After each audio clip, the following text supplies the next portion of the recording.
générique est lancé.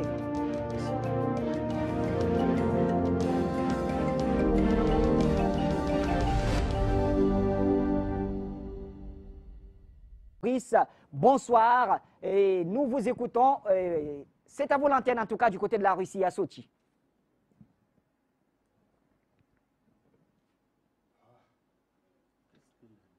Oui, bonjour à vous et bonjour à tous les téléspectateurs d'Afrique et d'ailleurs.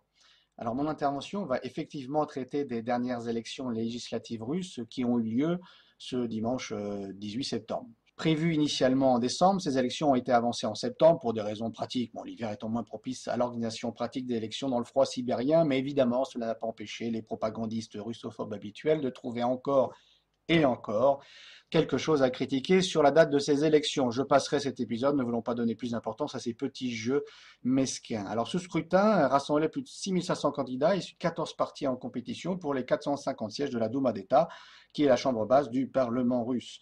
Ces élections ont eu lieu et ont vu la victoire du parti au pouvoir, Russie avec plus de 54% des voix. En deuxième position arrive le KPRF, le parti communiste de la Fédération de Russie, avec plus de 13% des voix. En troisième position, c'est le LDPR, les nationalistes russes, avec 13% également. Puis en quatrième et dernière position, des partis représentés au Parlement, Russie Juste, social-démocrate et patriote, avec plus de 6% des voix. C'est donc une victoire du parti gouvernemental, mais pour être honnête, une victoire personnelle de Vladimir Poutine, car même si la participation a été faible, il faisait beau, c'est un soutien renouvelé de la majorité de la population à son président. Ces élections ont eu lieu dans le cadre d'un retour à une partie du système d'avant l'arrivée au pouvoir de Vladimir Poutine. Cela a été mis en place afin de donner plus de chances aux petits partis de pouvoir avoir des députés à la Douma russe. Mais là aussi, les donneurs de leçons occidentaux ont encore trouvé à redire, alors que ce système est bien plus proche du système de la période de l'ancien président Yeltsin, qui est selon eux la période de la, entre guillemets, démocratie russe, étant bien entendu que la Russie d'aujourd'hui ne serait pas démocratique, toujours entre guillemets. Ces nouvelles règles donc seraient une manipulation, etc., sans nous expliquer alors pourquoi ces mêmes règles avant Poutine ne l'étaient pas. Vous voyez que ce soit en Russie, en Afrique ou ailleurs, rien ne peut être démocratique selon nos donneurs de leçons occidentaux. Le critère de jugement sur les élections étant l'indépendance ou la soumission des pays aux injonctions des pays de l'OTAN, pour faire simple. Et il ne s'agit en rien d'un commentaire engagé que je pourrais faire, mais d'une réalité que tout homme honnête doit reconnaître. Alors, nous n'allons pas faire ici une comparaison avec les processus électoraux aux États-Unis ou dans les pays européens. Il y aurait tant à dire et ce n'est pas l'objet de mon propos aujourd'hui. Non, revenons à la situation russe et l'enseignement que nous pouvons en tirer de celle-ci. Et je vais conclure dessus. Contrairement aux élections législatives de septembre 2011, marquées par une tentative de révolution de couleur et à l'agitation déstabilisatrice des forces pro-occidentales, à la suite desquelles des centaines de milliers de manifestants étaient descendus dans les rues des grandes villes, le Kremlin avait voulu donner plus de transparence au processus électoral.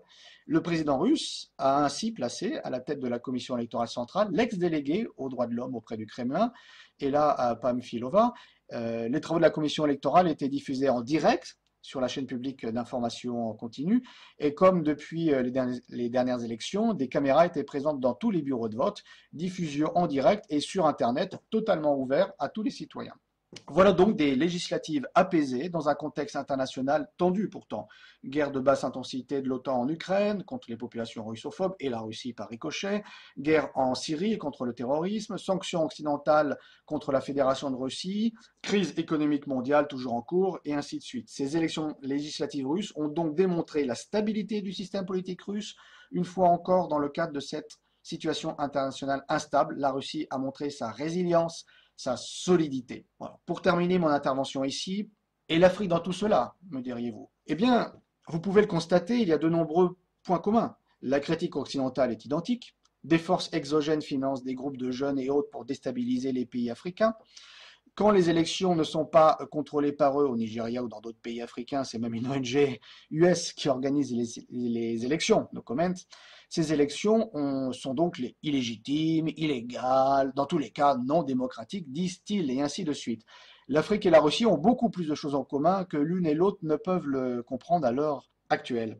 Les élections qui sont un objet de polémique en Afrique doivent être regardées sous l'angle de la souveraineté des États et non sur les critères de ces pays occidentaux qui s'en servent uniquement pour continuer ou reprendre leur contrôle sur le continent africain.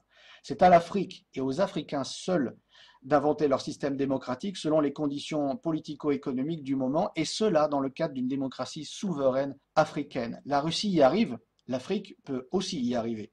Merci de votre écoute, c'était Fabrice Béor de Moscou, en Russie, pour Afrique Média. Merci Fabrice Béor, donc depuis Moscou, en Russie pour Afrique Média. Et donc, messieurs, on parlait d'alternance.